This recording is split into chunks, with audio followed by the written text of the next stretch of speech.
अस्सलाम वालेकुम व्यूवर्स, कैसे हैं आप सब लोग। आई होप कि आप सब बिल्कुल ठीक होंगे और अपनी लाइफ में खुश भी होंगे। और मेरी अल्लाह ताला से दुआ है कि अल्लाह ताला आपको हमेशा खुश और आबाद रखे। तो नावल का आगाज़ करते हैं।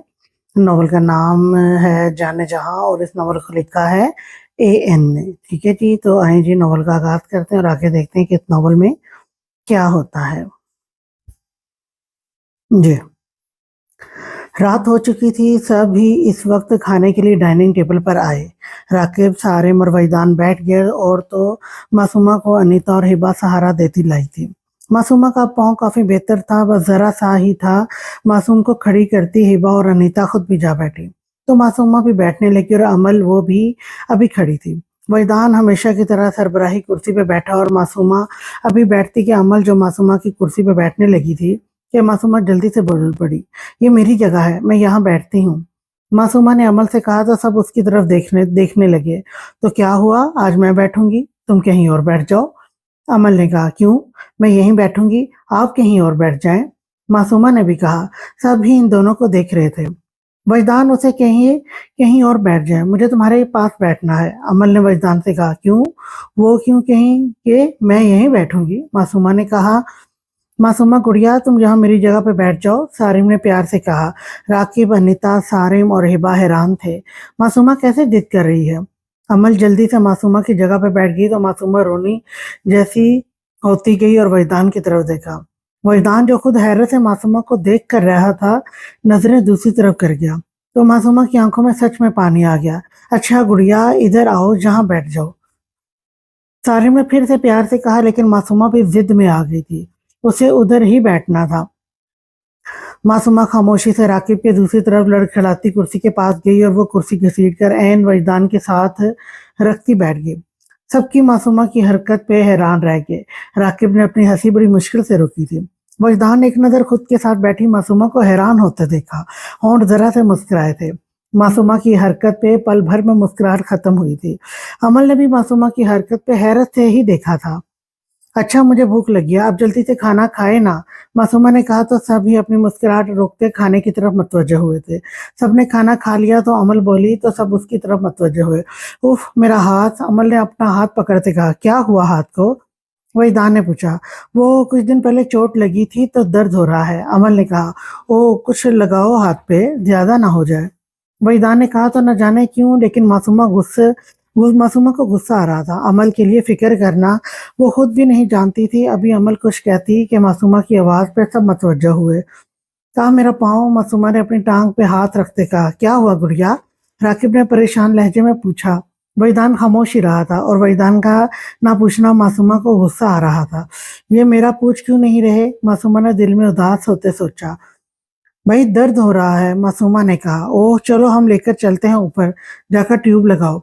हिबा ने कहा तो मासूमा ने नफी में सर हिला दे। नहीं, मैं सीढ़ियाँ कैसे चढ़ूंगी, मासूमा ने कहा तो राकिब बोल पड़ा। अच्छा चल, मैं लेकर चलता हूँ, राकिब ने कहा। और वजदान को राकिब पे गुस्सा आया था। गुस्से से घूर कर राकिब को देखा, लेकिन राकिब मासूमा की तरफ मुतवज्जो था। आप नहीं, अगर आपने मुझे गिरा दिया तो वजदान भाई लेकर मुझे लेकर जाएंगे ना, कल भी तो लेकर गए थे, मासूमा ने कहा। तो वहीदा ने आईब्रो झुकाते मासूमा को देखा। सुबह भी तो हिबा और अनीता लेकर आई थी ना, तो उनके साथ जाओ, वहीदान ने घूरते कहा। तो मासूमा ने मुंह बनाया। सच्ची इतना दर्द हो रहा है, मुझसे उठा भी नहीं जा रहा, ले जाइए ना। हिबा आपी और अनीता आपी कैसे लेकर जाएंगे, और राकिब भाई अगर उन्होंने गिरा दिया तो, मासूमा ने कहा। तो वहीदान ने नफी में सर हिलाया। चलो छोड़ कर आऊं, वहीदान ने कहता खड़ा हुआ। तो मासूमा खुश हो गई। सारे में राकिब एक दूसरे को देखते वहीदान और मासूमा की तरफ मुतवज्जह हुए। अमल तो खुद खामोश होते देख रही थी। वहीदान ने झुकते मासूमा को बाहों में उठाया तो मासूमा खुश हो गई। वहीदान सीढ़ियां चढ़ा ऊपर बढ़ा तो बाकी सब भी उठ गए। वहीदान ने मासूमा को कमरे में लाते उसे बेड पे आराम से बैठाते पीछे पलटा कि मासूमा ने एकदम वहीदान का हाथ थामा था। वहीदान के दिल ने एक हार्ट बीट मिस की। वहीदान ने पीछे मुड़कर मासूमा को देखा। अब क्या हुआ, वहीदान ने पूछा। वो ट्यूब भी लगा देना, मासूमा ने कहा। तो वहीदान ने गहरा सांस लिया और साइड पे पड़ी ट्यूब उठाते मासूमा के पाँव के करीब बैठकर ट्यूब पाँव पे लगाने लगा।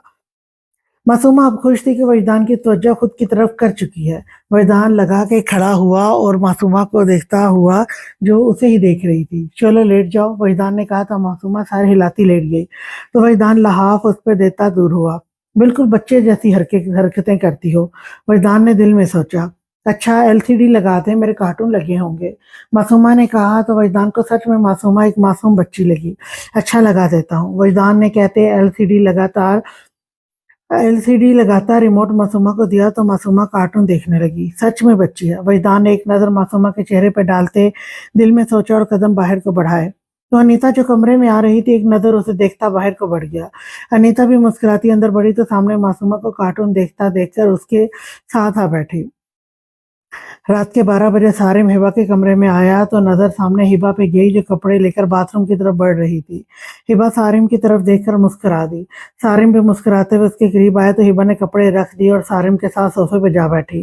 तो सारिम ने उसका हाथ थाम कर अपने होंठ पुष्ट पर रखते मुस्कुराते हिबा के लाल चेहरे को देखा। सारिम वैसे मुझे समझ नहीं आया, हिबा ने कहा तो सारिम ने सवालिया नजरों से हिबा को देखा। क्या समझ नहीं आया? सारिम ने पूछा। यही वजदान भाई की गर्लफ्रेंड कहाँ से आ गई? यानी हमें पता है वो ऐसे नहीं है। वजदान भाई उसे गर्लफ्रेंड बनाएंगे, पता नहीं था। ऐसे लगते तो नहीं थे। हिबा ने कहा हाँ यार, पर हो भी तो सकती है ना, हम कौन सा हर वक्त उसके साथ रहते हैं। सारिम ने कहा जी ये भी है। अच्छा मैं चेंज कर रहा हूँ, अब आपने तो जाना नहीं, मेरे सोने के बाद ही जाएंगे। हिबा ने मुस्कुराते कहा तो सारिम भी मुस्कुरा दिया। हाँ जाओ, सारिम ने कहा तो हिबा मुस्कुराती चेंज करने चलेगी। कुछ देर बाद बाथरूम से बाहर आई, चेहरे पे पानी के कतरे मौजूद थे जो सारिम को खुद की तरफ मतवज्जा करने का सबब बन रहे थे। सारिम ने बेखुद सा होता हिबा की तरफ कदम बढ़ाने लगा। जब बेहद करीब आते सारिम ने हिबा की कमर में हाथ डालते उसे अपने साथ लगा गया। तो हिबा की धड़कनें तेज हुई। सारिम ने बेखुद सा होता हिबा की गालों पे झुकता पानी के कतरे अपने होठों से चुनने लगा तो हिबा बुरी तरह कपकपाई। सारिम ने पीछे होते हिबा को देखा जो आंखें बंद किए सुर्ख चेहरे के साथ खड़ी थी। सारिम ने उसे बाहों में उठाते बेड पर लेटाते उस पर झुकते हिबा के होठों पर झुक गया। हिबा की पहले से तेज धड़कनें और तेज हुई थी। न जाने यूं ही कितने ही पल मायने खेज खामोशी के गुजरे तो सारिम में पीछे होते हिबा के चेहरे पे छाए हया के रंगों को गहरी नजरों से देखते नजर हिबा की गर्दन पे की जहां पानी की बूंदें ठहरी थी। सारिम बेखुद सा होता हिबा की गर्दन पे झुकता वहां अपने होंठ रख गया। हाथ हिबा की कमर पे ले जाते हिबा की शर्ट की जिप खोली तो हिबा सारिम की उंगलियों का लम्स कमर पे महसूस करते दिल कानों में गूंजा था और डरती सारिम का हाथ थाम गई। सारिम ने दूसरे हाथ से हिबा के कंधे से शर्ट सरकाते हिबा के कंधे पे होंठ रखे तो हिबा की जान निकलने के दर पे हुई थी। सारिम प्लीज। पीछे इबा की घबराई सी आवाज आई तो सारिम जैसे होश में आया था। जल्दी से पीछे होते सीधा बैठा था। उफ, ये मैं क्या करने जा रहा था? आज खुद से इख्तियार क्यों खोने लगा था? शुक्र है कुछ कर नहीं बैठा। सारिम ने दिल में खुद की बेखुदी को सोचते खुद से ही आंखें बंद करते गहरा सांस लिया। नजर हिबा पे गई जो जल्दी से उठ बैठी थी। हिबा की धड़कनें अभी भी कानों में गूंज रही थी। सॉरी हिबा, न जाने कैसे मैं खुद से इख्तियार खो बैठा। सारिम ने शर्मिंदगी से कहा। साथ हिबा जो शर्ट ठीक कर रही थी खुद शर्ट ठीक की तो हिबा को सारिम की उंगलियां फिर से कपकपा गई। आप प्लीज सॉरी ना कहें। हिबा ने कहा उसे अच्छा नहीं लगा था सारिम का सॉरी कहना। सारिम ने गहरा सांस लिया और हिबा के माथे को छूता उठ खड़ा हुआ और सारिम को अच्छा लगा था कि हिबा उससे नाराज नहीं हुई थी। और फिर सारिम खामोशी से कमरे से बाहर निकल गया। हिबा भी खुद को नॉर्मल करती लेट गई थी। धड़कनें अभी भी कानों में गूंज रही थी। इस वक्त उस डार्क रूम में बॉस, अली, बीआर और डी के बैठे हुए थे। कुछ बॉस के आदमी खड़े थे। कुछ पता करवाया डेविल का या नहीं कि कहाँ छुपा बैठा है डेविल? बॉस ने सख्त लहजे में कहा। इस लड़ाई के बाद डेविल का पता नहीं चला था कि वो कहाँ है। यस बॉस, वो अभी इस्लामाबाद नहीं है। बीआर ने कहा तो बॉस जब्त करके रह गया। कितनी दफा बच कर दिखाएगा हमसे? मरना तो हमारे हाथों ही है। अली ने गुस्से से कहा। इंशाल्लाह बहुत जल्द मरेगा, डीके ने भी नफरत से कहा। वैसे डीके तुम भी कभी चलो ना कभी हमारे साथ, बीआर ने डीके से कहा। ना भाई, जो मेरा काम है वही करने दो, मैं नहीं जाऊंगा तुम लोगों के साथ। हाँ लेकिन डेवल की मौत हुई उस दिन तुम सबके साथ होगा, डीके ने कहा। तो अली और बीआर ने मुस्कुरा के सर हिलाया और नजर बॉस पे गई जो कंधे को मूव कर रहा था जैसे दर्द हो रहा हो। क्या हुआ बॉस? बीआर ने पूछा क्योंकि वो कल कहीं कहीं गए भी नहीं थे तो फिर बॉस को क्या हुआ था? हाँ, कुछ नहीं, बॉस ने कहा। कहीं मेरी होने वाली भाभी की वजह से तो नहीं हुआ कुछ या उसने कुछ दे मारा हो? डीके ने हँसते कहा तो बॉस भी ज़रा-सा मुस्कुरा दिया। वो तो बेहद मासूम है, वो क्या कुछ कहेगी? बॉस ने मासूमा का सोचते कहा, होठों पे नरम सी मुस्कुराहट थी। क्या बात है भई, बॉस मुस्कुरा रहे हैं। बीआर ने हँसते कहा तो बॉस ने घूर कर देखते ज़रा-सा मुस्कुरा दिया, तो वो तीनों मुस्कुरा दिए। वैसे ये चोट लगी कैसे? अली ने कहा। वो मैं बालकनी से उतर रहा था तब लग गई, बॉस ने कहा। क्या? अली ने कहा और तीनों कहकर लगा गए तो बॉस ने दाँत पीटते इन तीनों को देखा। आप बहुत चोरों की तरह भाभी से मिलने जाते हो? डीके ने हँसते कहा तो बॉस बस घूर ही सका था। तीनों हैरान थे बॉस की हरकत पे कि वो किसी से नहीं डरता। वो अब एक लड़की के लिए क्या कर रहा था? माज़ी। आज समरीन बेगम और हमना बेगम आज शॉपिंग पे आई थी। साथ वजदान भी आ गया था। उसे भी अपने लिए कुछ शर्ट्स लेनी थी और मासूमा भी आई थी। अभी वो सब शॉपिंग कर रहे थे कि समरीन बेगम को किसी ने पुकारा तो उन्होंने मुड़ के देखा। शाहिदा तुम? समरीन बेगम ने अपनी कॉलेज फ्रेंड शाहिदा को देखते हुए कहा। कैसी हो तुम? कितनी देर बाद मिली हो? समरीन बेगम ने मुस्कुराते हुए शाहिदा बेगम के गले लगते हुए कहा। मैं ठीक हूँ, देख लो 6 साल बाद मिल रहे हैं। तुम कैसी हो? शाहिदा बेगम ने भी मुस्कुरा के कहा। वजदान भी खड़ा खामोशी से खड़ा देख रहा था, साथ मासूमा का हाथ भी थाम रखा था। हमना ये शाहिदा है, मेरी कॉलेज फ्रेंड। समरीन बेगम ने हमना बेगम से भी तारुफ करवाया तो हमना बेगम भी खुश इखलाकी से मिली। और ये दोनों बच्चे कौन हैं? शाहिदा बेगम ने वजदान और मासूमा की तरफ देखते कहा, ये हमारी बेटी है मासूमा और ये हमना का बेटा है वजदान। समरीन बेगम ने मुस्कुराते हुए बताया तो शाहिदा बेगम ने मासूमा को देखा। ये तो बिल्कुल फवाद की कॉपी है, तुमसे तो कम ही मिलती है। शाहिदा बेगम ने कहा, हाँ हाँ बिल्कुल फवाद जैसी है हमारी मासूमा। समरीन ने शाहिदा बेगम से मुस्कुराते कहा, अच्छा कहाँ रह रही हो तुम बताओ? समरीन बेगम ने अपनी दोस्त से पूछा तो शाहिदा बेगम ने एड्रेस बताया। क्या तुम तो हमारे घर के करीब ही रहती हो? समरीन बेगम ने कहा, अच्छा तुम भी वहीं रहती हो? चलो फिर तो चक्कर लगता ही रहेगा। शाहिदा बेगम ने हंसते हुए कहा और ना जाने क्यों वजदान जो कब से शाहिदा बेगम को देख रहा था, उनका हंसना उसे कुछ अच्छा नहीं लगा था। वो इतनी तो समझ रखता था। चलो फिर मिलते हैं, अभी हम चलते हैं, फवाद आने वाले होंगे घर। समरीन बेगम ने शाहिदा बेगम से कहा तो वो भी बाद में मिलने का कहने लगी और वहां से चली गई। वजी मुझे आइसक्रीम खानी है, वो दिलवा देना। मासूमा की आवाज पे वजदान उसकी तरफ मतवज्जा हुआ। अच्छा चलो लेकर देता हूँ, वजदान ने कहा तो मुस्कुरा मासूमा मुस्कुरा दी। कुछ देर बाद मासूमा को आइसक्रीम लेकर दी जो आधे से ज़्यादा उसने चेहरे पे लगा ली थी।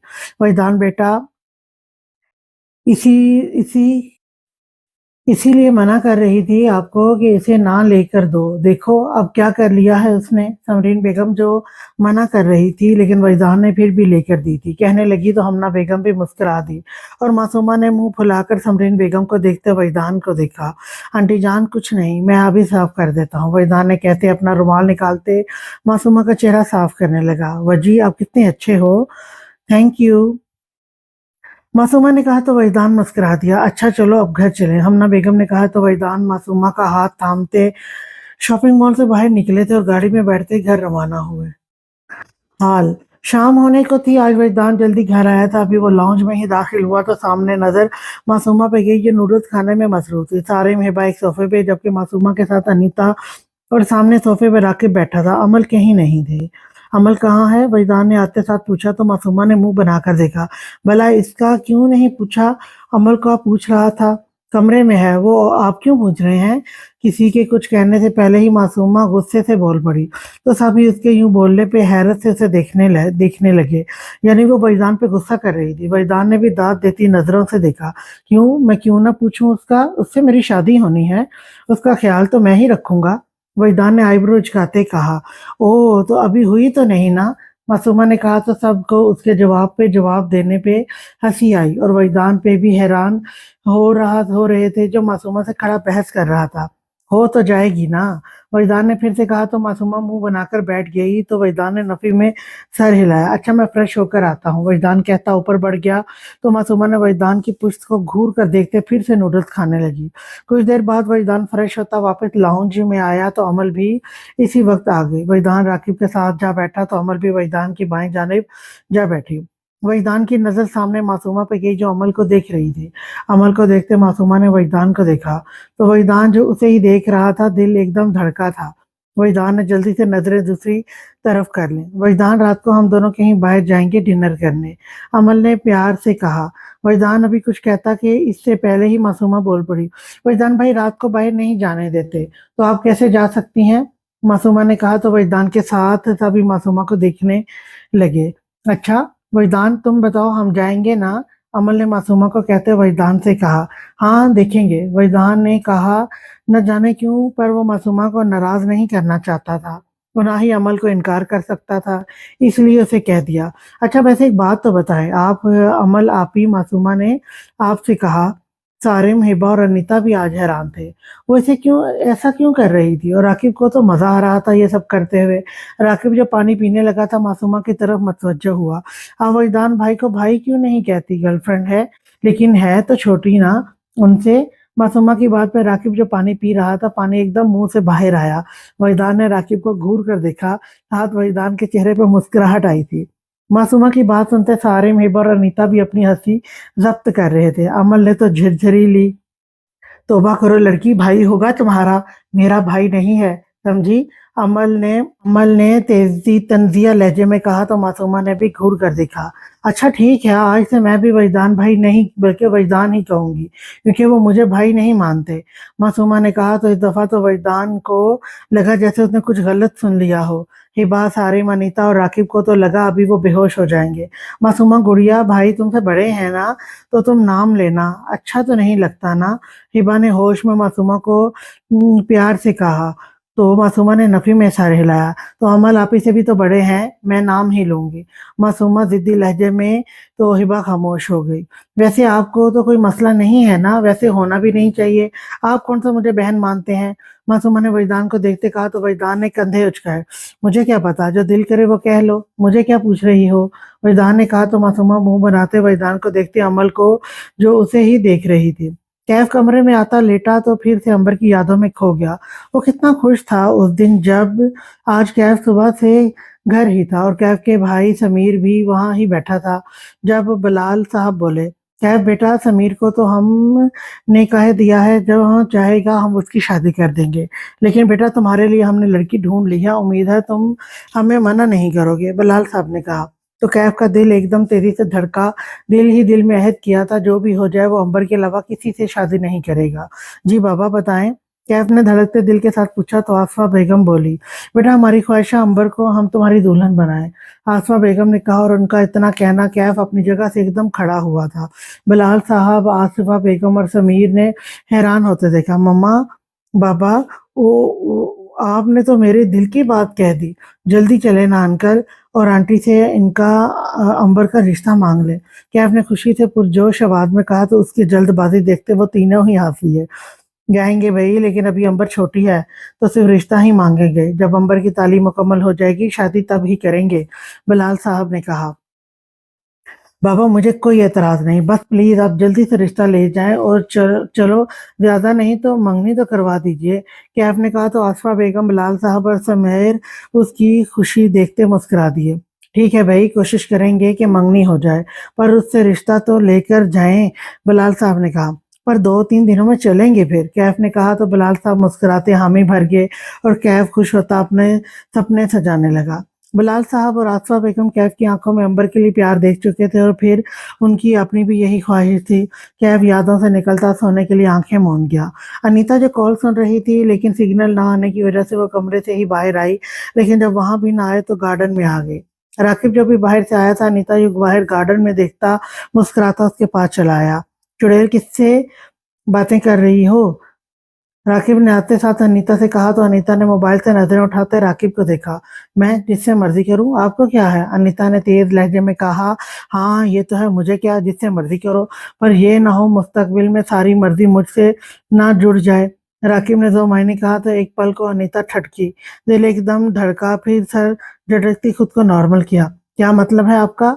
अनीता ने घूरते हुए कहा। तो राकिब 2 कदम का फासला तय करता अनीता के बिल्कुल करीब जा खड़ा हुआ।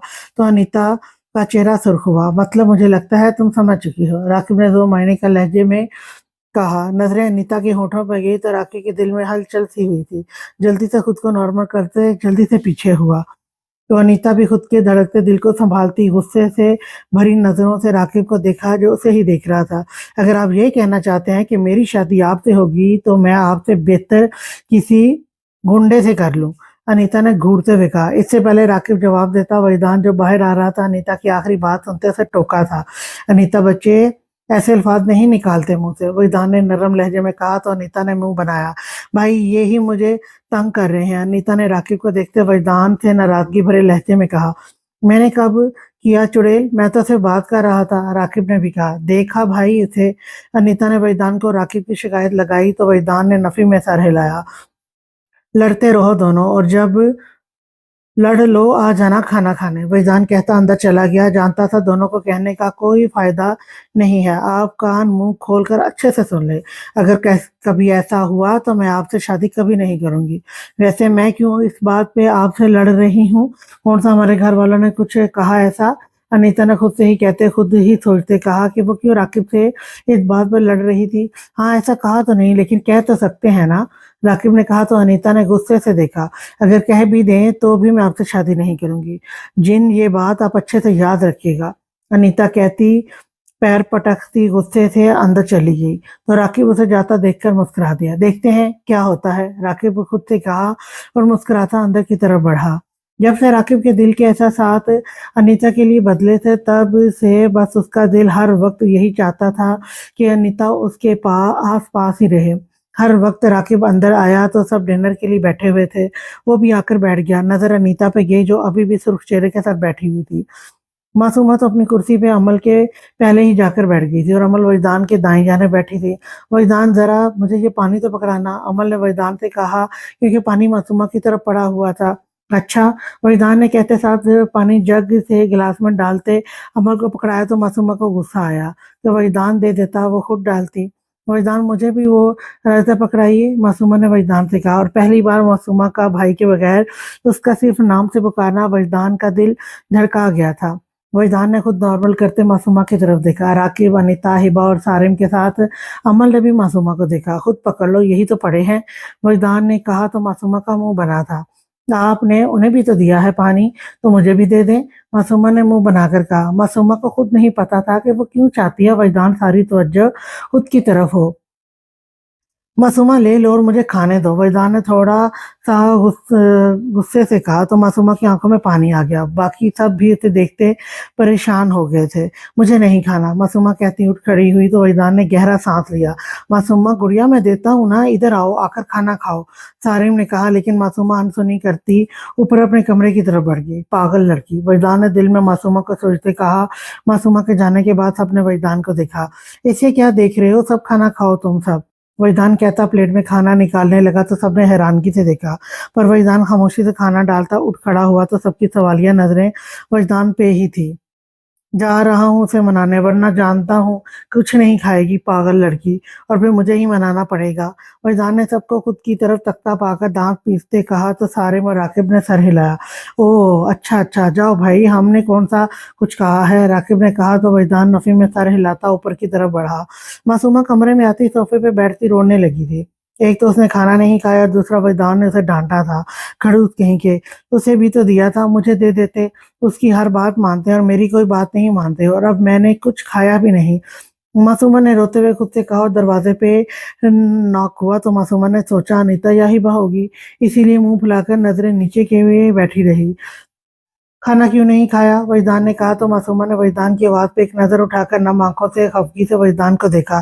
तो वहीदान का बेसाख्ता दिल धड़का था। वहीदान ने जल्दी से नजरें चुराई। आपने मुझे डांटा है, उसे भी तो दिया है, मुझे भी देते, उसी की आप हर बात मानते हैं और मेरी नहीं, मासूमा ने नम आवाज में शिकायत की। तो वहीदान खामोशी कुछ फासले पे बैठते खाना सामने टेबल पे रख गया। तो तुम चाहती हो मैं तुम्हारी बातें मानूं, वहीदान ने सवालिया कहा तो मासूमा जल्दी से सर इस बात में हिलाया। तो वहीदान के चेहरे पर मुस्कुराहट आ ठहरी। अच्छा वो क्यों, वहीदान ने पूछा तो मासूमा ने मुंह बनाकर वहीदान को देखा। बस मुझे पता है और उसकी भी तो मानते हैं ना, मासूमा ने जिद्दी लहजे में कहा। अच्छा खाना खाओ, वहीदान ने कहा तो मासूमा ने वहीदान को देखा। वहीदान ने खामोशी से खाना मासूमा के आगे रखा। चलो अब खाओ, मैं खुद लेकर आया तो जल्दी से खाओ, वहीदान ने कहा। वो कहना चाहता था मैं तुम्हें खुद मनाने आया, पर कह ना सका था। अच्छा ठीक है, मान जाती हूँ। एहसास करने वाले अंदाज में मासूमा ने खुद से ही कहा। तो वजदान ने दाद देती नजरों से देखा और मासूमा मुस्कुराती खाने लगी। पागल लड़की, वजदान ने बुड़बुड़ाते खुद से कहा और होंठों पे मुस्कुराहट आन ठहरी थी। हिबा मेरी जान, चलो हम दोनों कुछ देर बाहर चल के बैठते हैं। सारिम ने खाना खाने के बाद जब हिबा कमरे में आ गई तो सारिम भी कुछ देर बाद उसके पीछे आता कहने लगा, सारिम रात हो रही है, हम क्या करेंगे बाहर जाकर? हिबा ने कहा, कुछ देर वक्त साथ गुजारेंगे, बातें करेंगे, चलो आओ। सारिम ने कहा तो हिबा मुस्कुराती उसके साथ बाहर निकली। सारिम ने हिबा का हाथ थामे उसे गार्डन के पिछले हिस्से आया जहां इस वक्त मध्यम सी लाइट ऑन थी। स्विमिंग का साफ शफाफ पानी उस हल्की रोशनी में बेहद खूबसूरत नज़ारा लग रहा था। चलो वहाँ स्विमिंग के पास बैठते हैं, सारिम कहता हिबा को साथ लेता स्विमिंग के किनारे बैठ गया और हिबा के गिर्द अपनी बाजू फैला दिए। तो हिबा भी मुस्कुराते उसके सीने पर सर रख गई। सारिम ने मुस्कुराते हिबा के बालों पे होंठ रखे। वैसे सारिम, आज मैं तो हैरान ही रह गई मासूमा की हरकत पे, देखा कैसे गुस्सा हो रही थी? हिबा ने कहा तो सारिम मुस्कुरा दिया। हाँ यार, मैं तो खुद हैरान रह गया। सारिम ने भी मुस्कुराते कहा तो हिबा भी मुस्कुरा दी। अच्छा छोड़ो, मैं कुछ सोच रहा था, सारिम ने कहा तो हिबा सवालिया जरा सा चेहरा ऊंचा करके सारिम को देखा। यही की शादी की शॉपिंग यही यही से ना कही जाए और घर वापस जाते ही शादी रखवा ले। सारिम ने कहा तो हिबा के चेहरे पे शर्मो हया के रंग छा गए। सारिम, आ बिना, हम वहीं जाकर करेंगे। हिबा ने कहा तो सारिम मुस्कुरा दिया। अच्छा सारिम, कब जाना है वापस? मुझे तो लगता है आप और राकिब भाई का तो वापस जाने का इरादा ही नहीं है। चलो हमारी तो फिर भी खैर है। और मासूमा, इसकी पढ़ाई का कितना हर्ज हो रहा है। और मासूमा को कहकर देख लो, मजाल है जो यहाँ पढ़ ले। उसके यही कहना होता है, आप ही घर जाकर पढ़ूंगी ना, यहाँ तो घूमने आए हैं। हिबा ने मुस्कुरा के कहा तो सारिम भी मुस्कुरा दिया। कुछ नहीं होता ना, कहा करो उसे। सारिम ने कहा तो हिबा ने मुस्कुराते सर उठाते देखकर फिर से सारिम की गहरी बोलती नजरों से घबराते नजरें झुका गई। सारिम ने हिबा की ठोड़ी पे हाथ रखते हिबा का चेहरा ऊपर करते होठों को देखा और हिबा की शर्मो हया से पलकें झुकी थी। सारिम ने हिबा की झुकी पलकों को मुस्कुराते देखकर अपने होंठ हिबा की पलकों पे रखे तो हिबा के चेहरे पे हया की लाली छा गई। सारिम ने पलकों से होते होंठ गालों पे रखे और अपने बाएं हाथ की उंगलियां हिबा के बालों में उलझाई। हिबा का दिल तेजी से धड़कने लगा। सारिम अपने होंठ हिबा के होंठों पे रखता अपनी गिरफ्त में लेता गया। हिबा धड़कने तेजी से तेज होती गई। कुछ पल यूं ही गुजरे तो सारिम ने पीछे होते हिबा को देखा जो सुर्ख चेहरे के साथ पलकें झुकाए सारिम के हिसार में बैठी थी। सारिम ने हिबा के चेहरे पे छाए रंगों को देखते मुस्कुराते अपने होंठ हिबा के माथे पे रखे और उसे फिर से अपने हिसार में लेकर बैठ गया। काफी देर वो बातें करते रहे और फिर अंदर चले गए। माजी, वजदान की फैमिली आज फैसल साहब के घर आई हुई थी। अभी वो बैठे ही थे जब वहां मासूमा और उसके वालिदैन भी आ गए। मासूमा तो वजदान को देखती खुशी हो गई थी। वजी, मासूमा ने लाउंज के दरवाजे पे ही खड़े होते ऊंची आवाज में वजदान को पुकारा तो वजदान के साथ राकिब, सारिम और बाकी सभी दरवाजे की तरफ देखने आए और मासूमा को खड़ा देखकर मुस्कुरा दिए। मासूमा ने फ्रॉक पहन रखी थी, साथ दो पोनिया की, काफी क्यूट लग रही थी। मासूमा भागती हुई वजदान के पास आ गई। बाकी सब भी एक दूसरे से मिलने लगे। कैसे हो वजी? मासूमा सबको इग्नोर करती सबसे पहले वजदान के पास आई तो सभी मुस्कुरा दिए। जानते जानते थे कि वजदान उसका ख्याल बहुत रखता है, वो जो कि खामोशी से मान जाता है, उसके लिए कैसी किसी से भी लड़ पड़ता, किसी को उसे डांटने नहीं देता। इसलिए मासूमा वजदान को देखते ही खुश हो जाती है। मैं ठीक हूँ प्रिंसेस, आप कैसी हैं? और आप आज तो बड़ी क्यूट लग रही हैं, वजदान ने मुस्कुराते कहा। साथ मासूमा के गाल खींचे तो मासूमा ने मुंह बनाते वजदान को देखा। वजी, ऐसे ऐसे ना किया करें ना, दर्द होता है। मासूमा ने गाल पे हाथ रखते कहा तो वजदान और सारिम राकिब मुस्कुरा दिए। अब हम क्या करें, तुम हो ही इतनी क्यूट, है ना सारिम? वजदान ने कहते सारिम से कहा। हाँ ये तो है भाई, सारिम ने कहा तो मासूमा ने मुंह फुलाकर देखा तो सब मुस्कुरा दिए। वजी, जरा अपना कान करीब कीजिए, मासूमा ने खुद की तरफ से राजदारी से कहा, लेकिन सब भी उसके यूं कहने पे मुस्कुरा दिए। हाँ बोलो। वजदान जरा कान मासूमा की तरफ करते खुद भी आहिस्ता आवाज में कहा था, आपने तो मुझे चॉकलेट लेकर देनी थी ना, आपको तो पता है बाबा और मामा तो मुझे कम खाने देते हैं। मासूमा ने धीरे से कहा, लेकिन सभी उसकी बात सुनते मुस्कुरा दिए। प्रिंसेस, मैंने ले ली है, कल आना था आपके घर तो सोचा था कल लेकर आऊंगा। वजदान ने मुस्कुराते कहा तो मासूमा खुश हो गई। सच्ची? याद रखिए कल लेकर आइएगा, ठीक है? मासूमा ने खुश होते कहा। हाँ ठीक है। वजदान ने मुस्कुराते कहा तो मासूमा मुस्कुरा दी। अच्छा ये हिबा अपी लोग कहाँ हैं? मासूमा ने पूछा। वो ऊपर कमरे में खेल रही हैं। राकिब ने कहा, ओके मैं सबसे मिल लूं, फिर मैं भी ऊपर जाऊंगी। मासूमा ने मुस्कुरा के कहा तो सब मुस्कुरा दिए। फिर मासूमा ने सबसे मिलती ऊपर चली गई और बाकी सब भी बातों में मसरूफ हो गए। हाल वहीदान अपने कमरे में था। सारिम जो ऊपर को जा रहा था कि मासूमा जो अभी पहली सीढ़ी पे थी उतरता देखकर उससे मुखातिब हुआ। मासूमा गुड़िया जाओ, जरा वहीदान को तो बुला दो, उसे कहना मैं बुला रहा हूँ, सारिम ने कहा। ओके भाई, मासूमा कहती वहीदान के कमरे में गई और दरवाजा नॉक किया तो वहीदान की इजाजत पे खोलती अंदर गई। नजर सामने वहीदान पे गई जो सोफे पे बैठा कोई फाइल देख रहा था तो उसके ऐन पास आ रुकी। तो वहीदान ने नजर उठाकर उसे देखा। क्यों आई हो? वहीदान ने मासूमा को घूरते कहा, क्योंकि वो उसके कमरे में आ गई थी।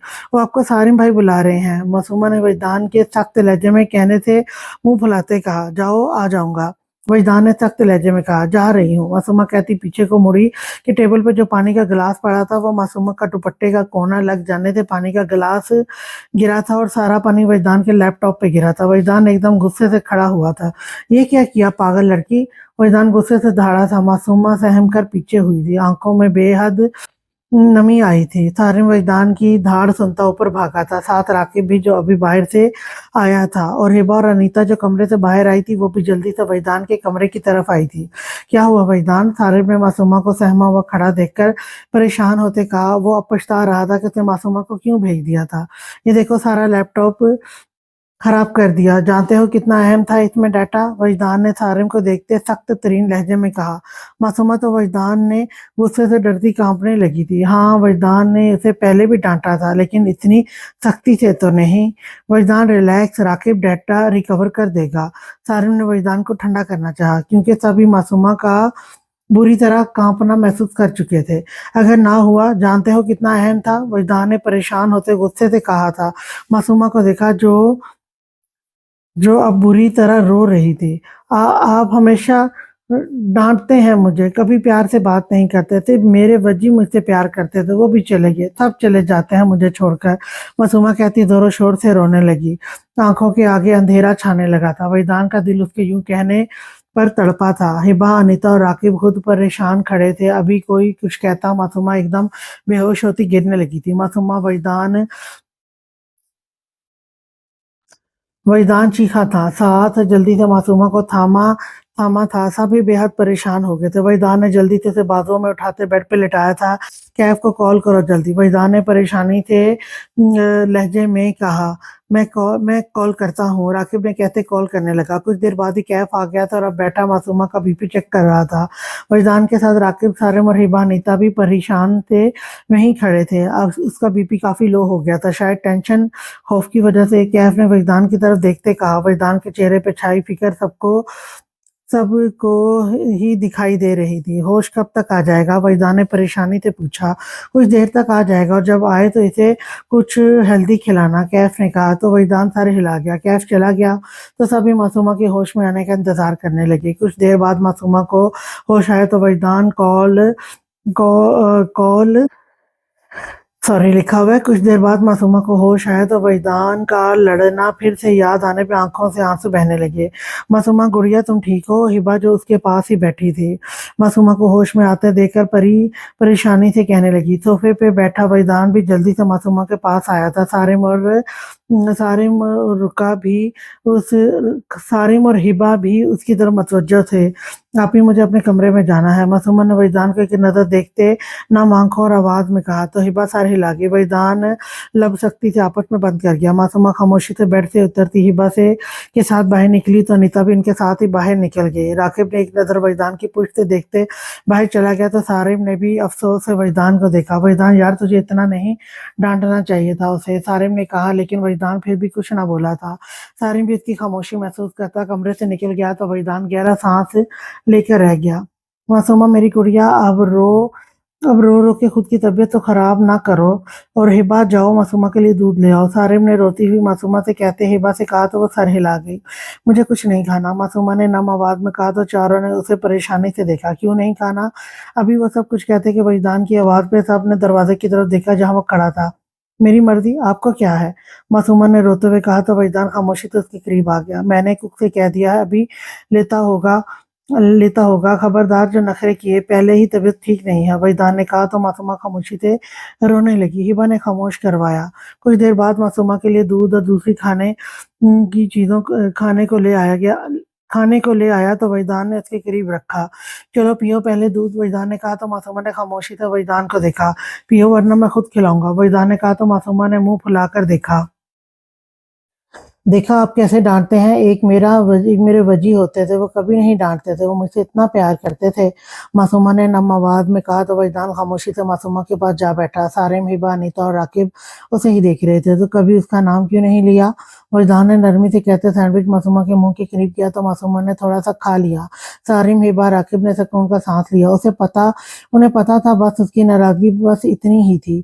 चारों ही इन दोनों को देख रहे थे, क्योंकि मैं उससे नाराज हूँ इसीलिए, मासूमा ने कहा। अच्छा, कभी उसे याद किया, वजदान ने सवाल करते फिर से मासूमा को सैंडविच खिलाया। करती हूँ, और इसीलिए तो नाम नहीं लेती, कहीं उन्हें पता ना चल जाए कि मैं उसे याद करती हूँ, मासूमा ने कहा तो वजदान के लब मुस्कुरा दिए, पर जल्द ही वो मुस्कुराहट खत्म हो गई थी। अच्छा, वजदान ने कहा तो मासूमा ने सर हिलाया। अच्छा, ये सारा खत्म करो आप। जब वजदान ने मासूमा से कहा, आप ही खिलाएंगे खुद, अब सारा मुझे, ये आपकी सजा है मुझे डांटने की, मासूमा ने कहा। तो राकिब सारिम की तरफ देखता मुस्कुरा दिया तो सारिम भी मुस्कुरा दिया। हिबा, अनीता भी मुस्कुरा दी। ओके, खिला देता हूँ, वहीदान कहता खिलाने लगा। वहीदान का अफसोस हुआ था कि उसने मासूमा को इतना क्यों डांट दिया था। वहीदान खिलाने लगा तो वो सब भी मुस्कुरा दिए। कुछ देर बाद मासूमा ने जब खा लिया तो वहीदान भी उठकर चला गया। तो अनीता मासूमा के साथ बैठ गई थी और हिबा भी वहीं बैठ गई। सारिम और राकिब भी वहीदान के पीछे कमरे से निकल गए थे। राकिब जो नहीं गया राकिब की यूं ही नजर सीधी अनीता पे गई, जो शायद बाहर को जा रही थी। राकिब बहन अनीता के सामने जा खड़ा हुआ तो अनीता आईब्रो झुकाते सवालिया नजरों से राकिब को देखा। क्या है, क्यों खड़े हैं इसे ऐसे ही, अनीता ने कहा। तुम कहाँ जा रही हो इस वक्त, गार्डन में, राकिब ने भी कहा। मैं वैसे ही जा रही हूँ, आपको क्या मसला, अनीता ने कहा। अच्छा चलो दोनों बैठकर बातें करते हैं, राकिब ने मुस्कुराते कहा। तो अनीता ने घूरी से नवाजा तो राकिब फिर भी मुस्कुरा दिया। अच्छा ना, मैं चाय लेकर आता हूँ, दोनों मिलकर बैठकर पियेंगे, देखो मौसम कितना अच्छा हो रहा है, राकिब ने कहा। तो अनीता ने राकिब को आंखें खोलते देखा। क्या हुआ, ऐसे क्या देख रही हो, राकिब ने अनीता को खुद की तरफ यूं तकता पाकर कहा। यही ये कि ये जिन ही है ना जो मुझे चाय की पेशकश कर रहे हैं, अनीता ने हैरानगी से कहा। तो राकिब ने घूरा। हाँ मैं ही हूँ चुड़ैल, चलो जाकर बैठो, मैं लेकर आता हूँ, राकिब ने कहा। तो अनीता भी कंधे उचकाते गार्डन में चली गई। भला उसे आराम से चाय मिल रही थी, उसे क्या मसला हो सकता था। कुछ देर बाद राकिब चाय लेकर आया तो अनीता को बाहर बैठा देखकर मुस्कुराता चाय ले आया। ये लो, तुम भी क्या याद करोगी कि मैंने तुम्हें चाय पिलाई थी, और पीकर बताओ कैसी बनी है, राकिब ने कहा। तो अनीता हंस दी। देखती हूँ कैसी बनी है, अनीता कहते चाय पीने लगी।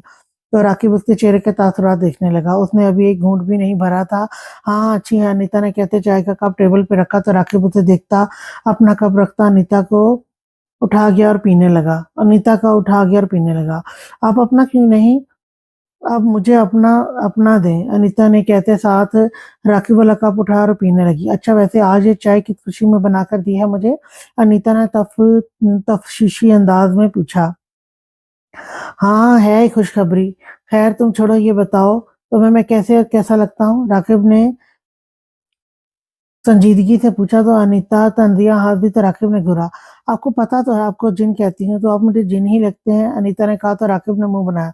तुम भी किसी चुड़ैल से कम नहीं हो, राकिब ने भी जल भुन के कहा। तो अनीता मुंह बनाकर राकिब को देखती अपनी चाय पीने लगी। राकिब तो सोच रहा था अगर अनीता कहेगी अच्छे हो तो वो अपनी मोहब्बत का इजहार कर देगा, पर यहाँ तो अनीता ने उसके अरमानों पे पानी फेर दिया था। हाय मेरी किस्मत, कब वो दिन आएगा जब मैं अपनी मोहब्बत का इजहार इस चुड़ैल से करूंगा, राकिब ने दिल में सोचा और ठंडी सांस भरता चाय पीने लगा। इस वक्त के लिए उसके लिए इतना ही काफी था कि उसके साथ बैठी है। कैब यूं ही कब से बालकनी में खड़ा अंबर की यादों में खोया हुआ था। इस वक्त क्या, वो तो हर पल हर वक्त उसी अंबर ही उसी के देन पे सवार रहती थी। रहती भी क्यों ना, मोहब्बत करता था, बेइंतहा मोहब्बत, उसके लिए कुछ कर गुजरता। उस दिन वो कितना खुश था जब वो अंबर के घर रिश्ता लेने गए थे।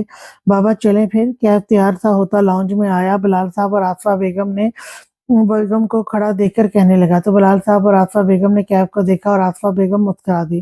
तुम कहाँ जाने की तैयारियों में हो, बिलाल साहब ने कहा। बाबा रिश्ता लेने जा रहे हैं, तो मैं मैं भी जाऊंगा ना।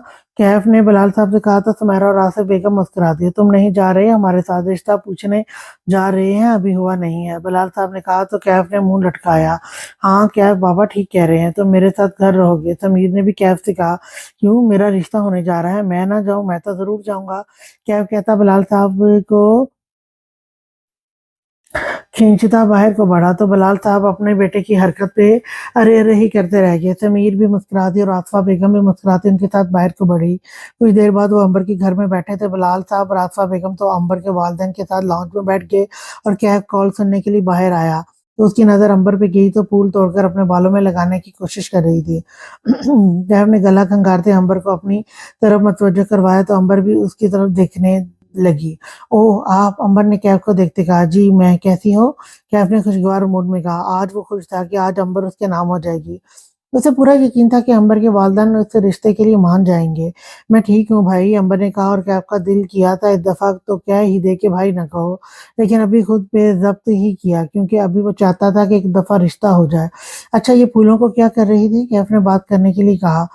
वो देख चुका था, वरना वो देख चुका था कि वो अपने बालों में लगाने की कोशिश कर रही थी। वो ये फूल बालों में लगा रही थी। आप लगा दीजिए ना, अंबर ने बताते साथ कैफ से कहा तो कैफ ने हैरान होते देखा।